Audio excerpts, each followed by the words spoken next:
Boa noite e bem-vindos a mais uma edição deste programa. Um amigo meu dizia-me no outro dia: você tem que levar aquela mulher ao já está, porque ela na televisão é um barato. Não é nenhuma atriz de telenovela, não é nenhuma estrela da televisão do Brasil, que nós aqui tanto e tantas conhecemos. Emigrou para o Brasil em 1954, depois de concluir em Portugal uma licenciatura em matemática. Em poucos anos atingiu notoriedade como economista e nos anos 70 tornou-se conhecida pelas suas críticas à política económica dos militares brasileiros. Professora de Economia e membro da direção do PMDB, foi tida como uma das responsáveis pelo Plano Cruzado após a democratização do país. Antes disso, tinha colaborado no programa da Unidade Popular do governo de Salvador Allende. Autora de muitos artigos especializados, escreveu também um best-seller, Da Substituição das Importações do Capitalismo Financeiro, que já teve mais de 10 edições brasileiras. Diz que de Portugal tem como herança a poesia, a filosofia e a matemática, e que deve ao Brasil a economia, o movimento de massas, o carnaval, a música popular e o lado dionisíaco. Maria da Conceição Tavares, muito obrigado por aqui estar. Obrigada a você, Léria. Não, é um gosto tê-la aqui connosco. É uma portuguesa que nós conhecemos de longe e que o país inteiro merece conhecer, porque justamente é uma portuguesa de que nós, todos portugueses, que muitas vezes tão pouco acreditamos em nós, devemos ter orgulho. Como é este seu regresso a Portugal, esta sua vinda aqui, este reencontro? É um barato. Estou inteiramente na gíria brasileira, estou de porre. Quer dizer, eu baixei direto no Alentejo, que eu não via há 30 e tantos anos. Achei uma beleza. Évora, aquela beleza, Beja, muito bonito. Tomei um susto no Algarve, não era mais o meu velho Algarve, fiquei com uma raiva danada do capitalismo ter feito aquilo lá, naquela terra tão bonita. E depois fui assim, entrei em Lisboa e andei, subi o Chiado e andei a pé. E tá bonito esse país, é um país muito bonito. Eu não tinha voltado, senão de passagem para ver o meu velho sogro, apresentar os netos. E não tinha voltado. Mas eu tinha feito uma promessa que eu só voltaria quando a democracia estivesse no Brasil, porque eu me enganei de carro, né? Fui para lá esperando a democracia e tomei uma ditadura pela cabeça, da qual só saímos agora. Pois é. Então eu disse, agora só vou ir em ânimo de visita e de contato, de retomada, quando também ali já for uma democracia. Vocês fizeram antes da gente. Eu ruí os dentes no 25 de abril, eu podia estar lá junto com a minha malta e estou aqui gramando uma ditadura desta chatice, desse país imenso. Aliás, 1974 parecia que foi um ano politicamente importante no Brasil. Importante. Foi um ano em que meu pai quase faleceu, no dia 25 de abril. Eu disse, puxa, velho, você vai morrer logo agora, neste dia, não faça uma coisa dessa. E depois eu era para vir e não deu. Foi o ano do começo do balanço, né? Abria, não abria. Daí eu peguei uma cadeia ligeira, de leve. E aí eu jurei, disse, agora eu não vou, agora eu só vou quando tiver uma democracia. Agora já tem uma democracia precária, mas já tem.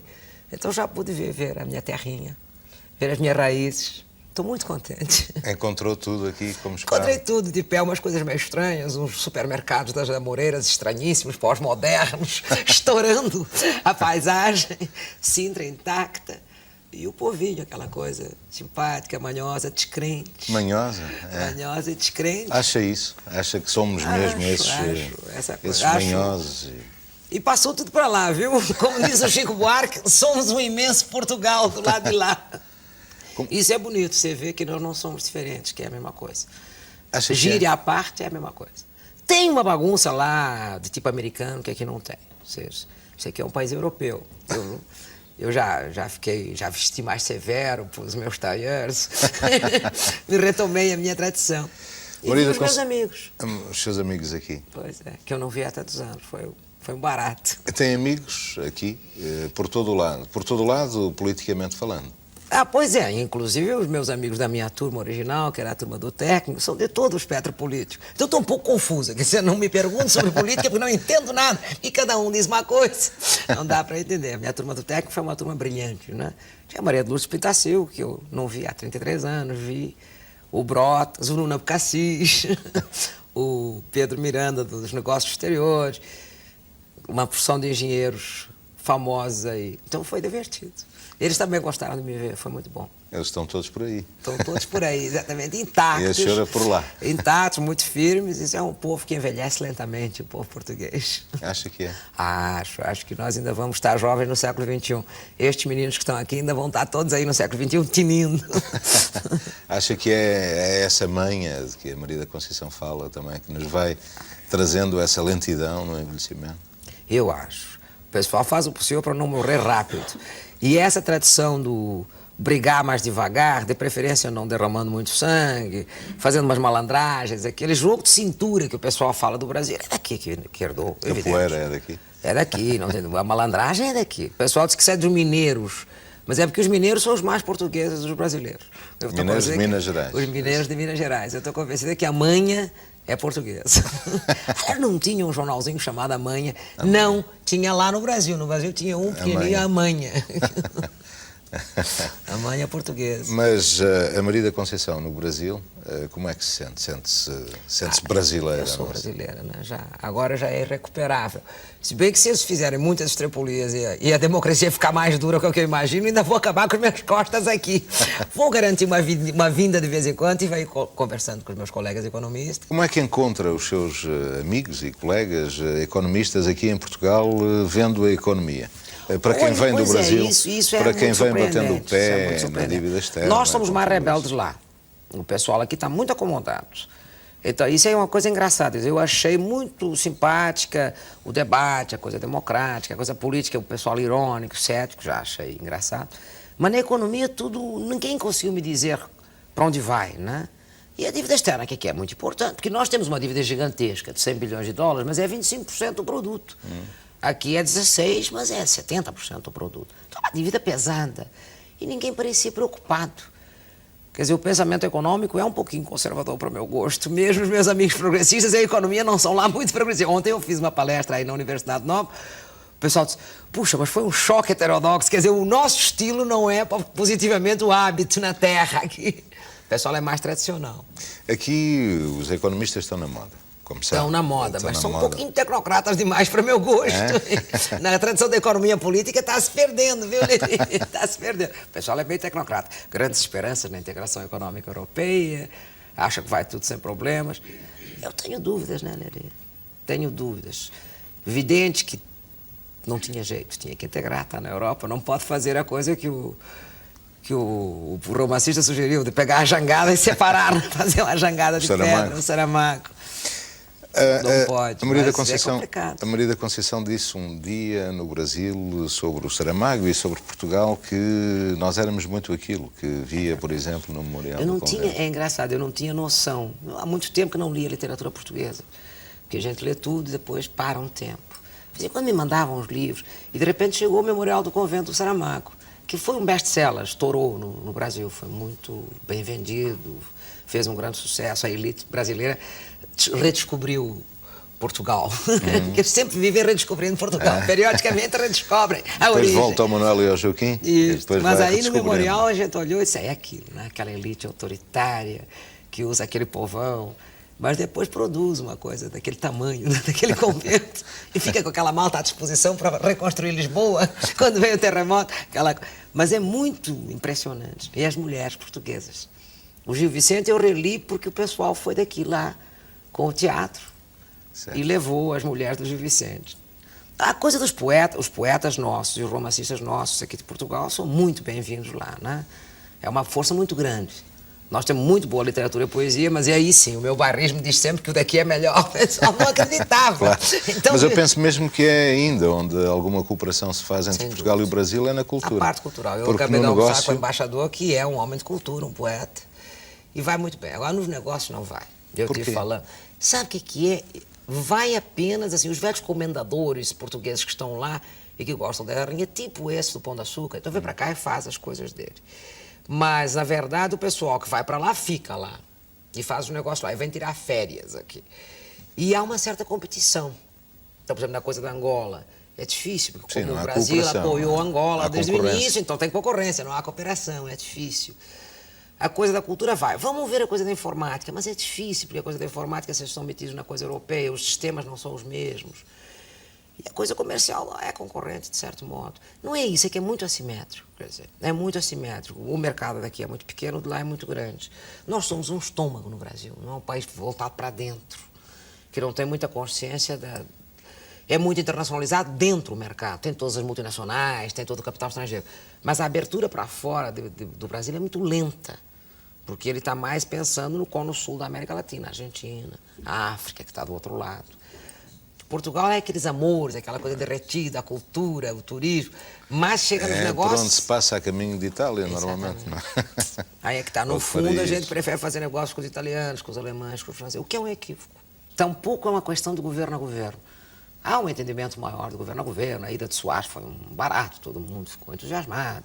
Quando veio aqui o Sarney, a mesma coisa, mas é que não passa aí. E aí você tem que conviver em amanhã. Aí a pequena burguesia mercantil portuguesa e a grande, porém, de espírito pequena burguesia mercantil brasileira, são manhosos. Eles ficam olhando, fechando o jogo. Você sabe como é que é? Parece aqueles Fazendo velhos almocreves. conta. Vamos negociar, mas devagarinho. Né? Mas a gente espera que, manhã à parte, avance. Vamos ver aqui como é que vamos de manhã. O senhor, por exemplo, tem cara de manhoso. Manhoso neste sentido cultural que nós falamos. O senhor acha que nós, portugueses, temos esta manha que Dona Maria da Conceição Tavares... Eu acho que não. Acha Acho que que não? os brasileiros são muito mais manhosos que nós, Pois é, portugueses.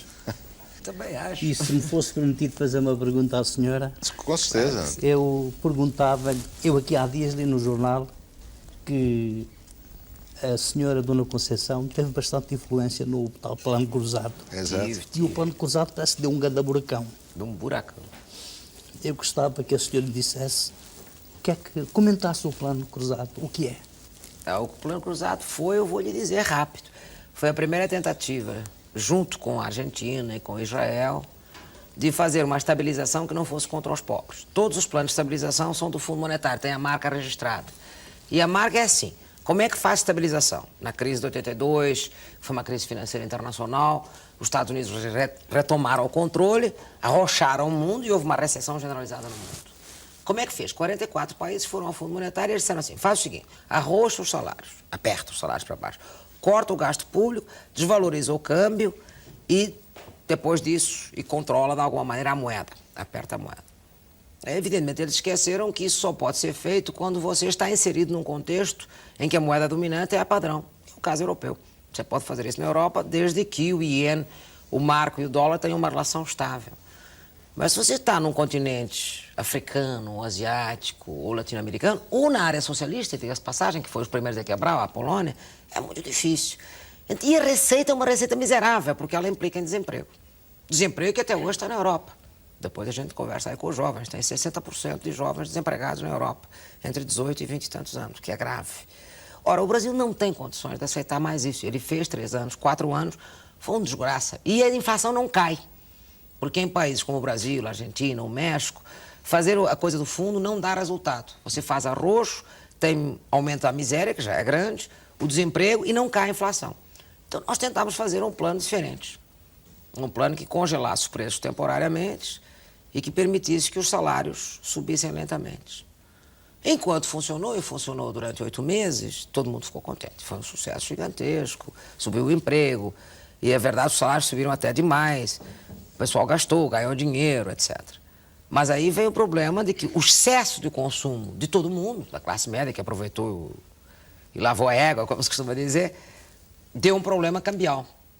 Bom, então o plano terminou com uma crise cambial, da qual se seguiu a moratória. Quer dizer, um plano de estabilização como o nosso é válido para o povo, porque o povo não paga o pato. Não é? E, aliás, é verdade, ninguém paga o pato. É um plano de estabilização que não implica em sacrifícios graves de ninguém. Mas ele precisa ter a situação cambial resolvida. Ora, nós tivemos um mau ano cambial, porque os preços internacionais vieram abaixo, café, soja, etc. E teve uma especulação financeira desenfreada. Aí é que vem.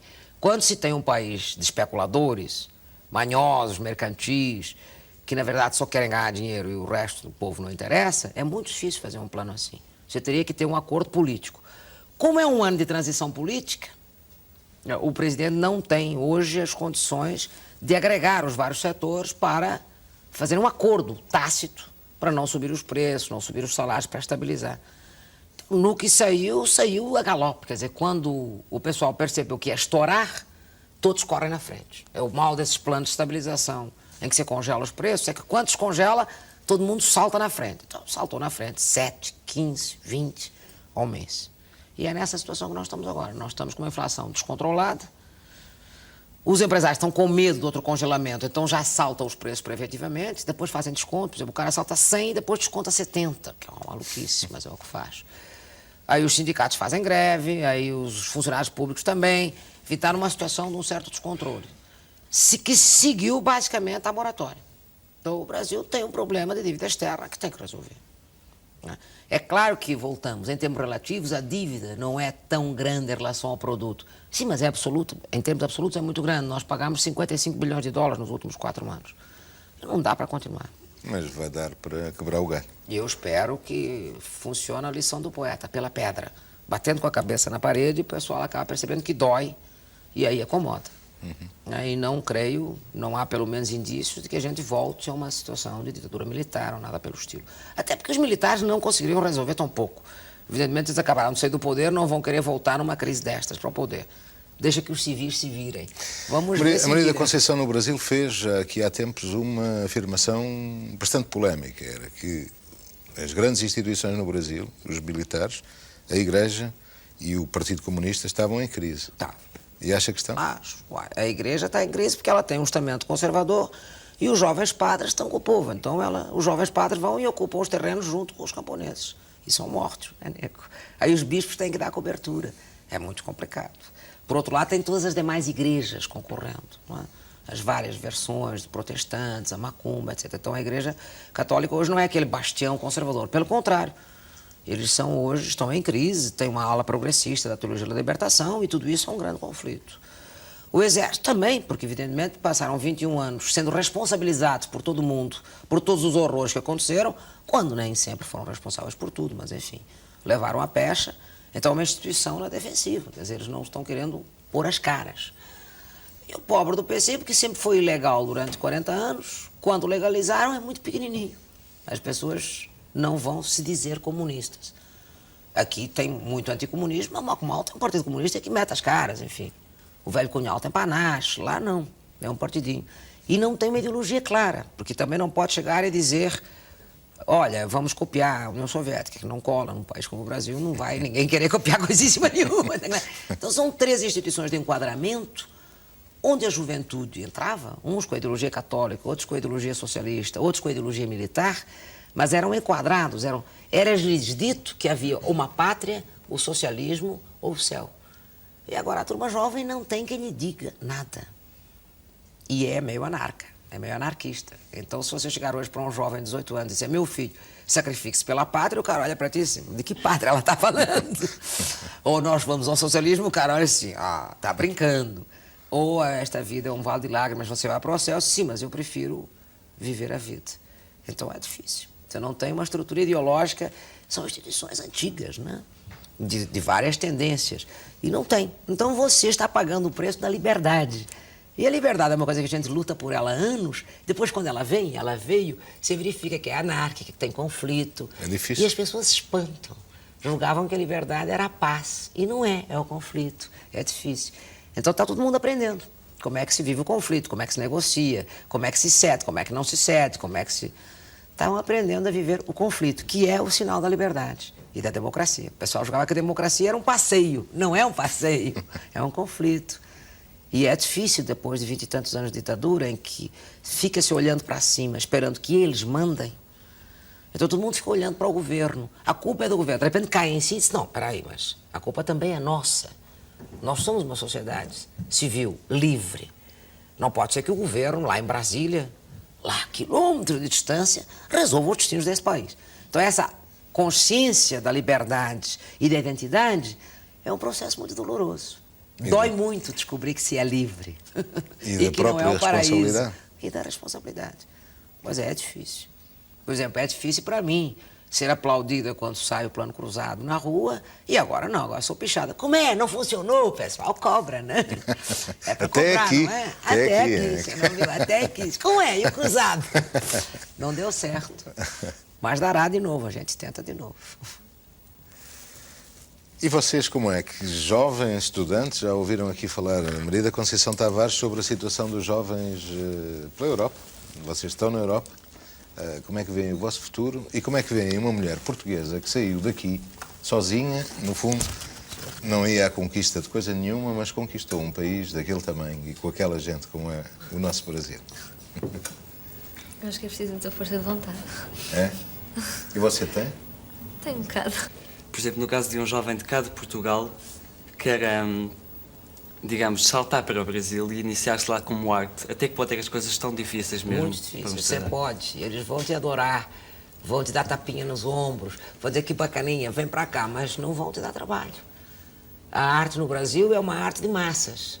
Então tem milhares de meninos que tocam, que pintam, porque eles são muito criativos e eles também não sabem o que vão fazer. Mas, nesse sentido, você será muito bem-vindo. Eles não são discriminatórios, muito menos que os portugueses, que são considerados irmãos.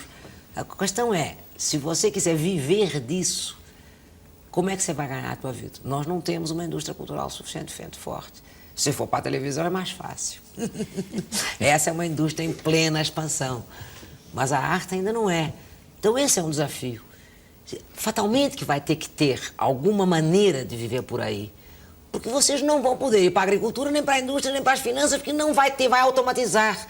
Não vai ter emprego, vai ter uma elite trabalhando aí. E os outros? E isso é uma questão. Agora, você será muito bem-vindo, mas será uma espécie de marginal de luxo. Oscilará entre frequentar os salões e dormir debaixo da ponte. Como é que vê a juventude hoje aqui em Portugal? Não sei, acho que ela esforça-se bastante, mas às vezes não o suficiente. Ela pede muito, mas também, se a gente for ver, também merece. Acho que sim, não sei. Acha que pede? Acha que é demais aquilo que pede a juventude aqui? Não, em certa medida não é demais. Ela pede apenas aquilo que é justo. Acho que, em princípio, todos os jovens devem ter direito a testar as suas próprias capacidades, ter empregos. Está a estudar? Estou. Para quê? Gostava de tirar a veterinária.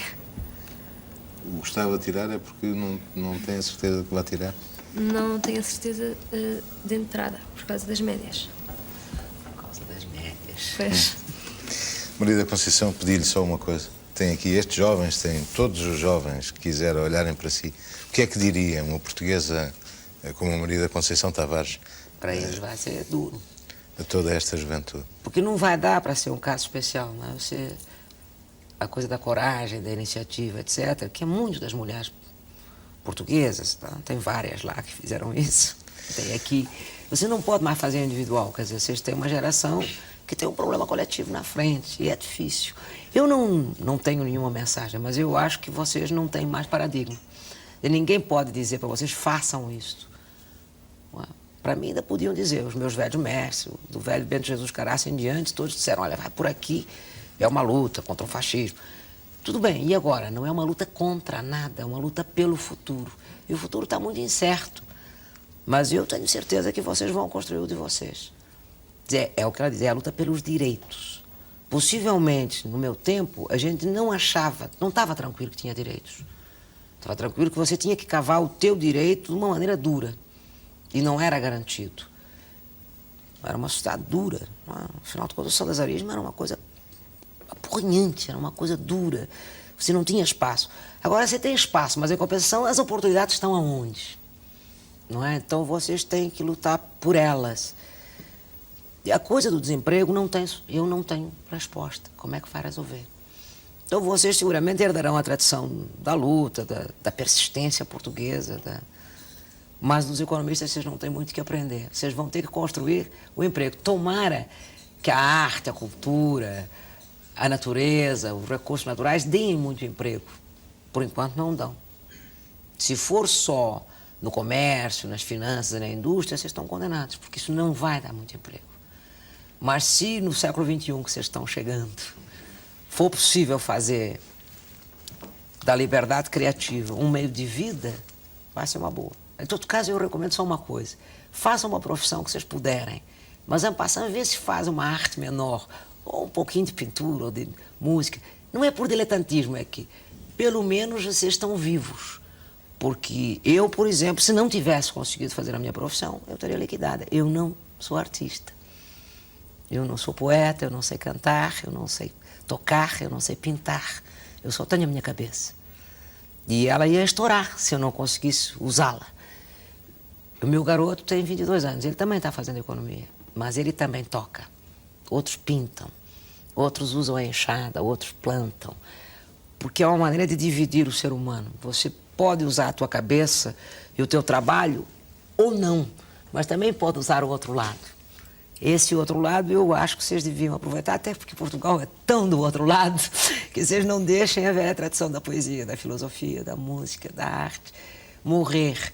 Porque ela não dá dinheiro, mas permite ficar vivo. Maria da Conceição, muito obrigado por aqui ter estado. Obrigada a você. Foi o último dia da estadia. Fico-te muito grata por ter esta chance de falar para todo mundo e para o meu povo, que é o meu povo também. Continuarei hibridamente lusa brasileira até morrer. Esse sotaque irrecuperável. Não sou considerada brasileira lá, me chamam portuguesa, e aqui me chamam brasileira. Mas sou das duas terras. Não, Obrigada a é você. nossa.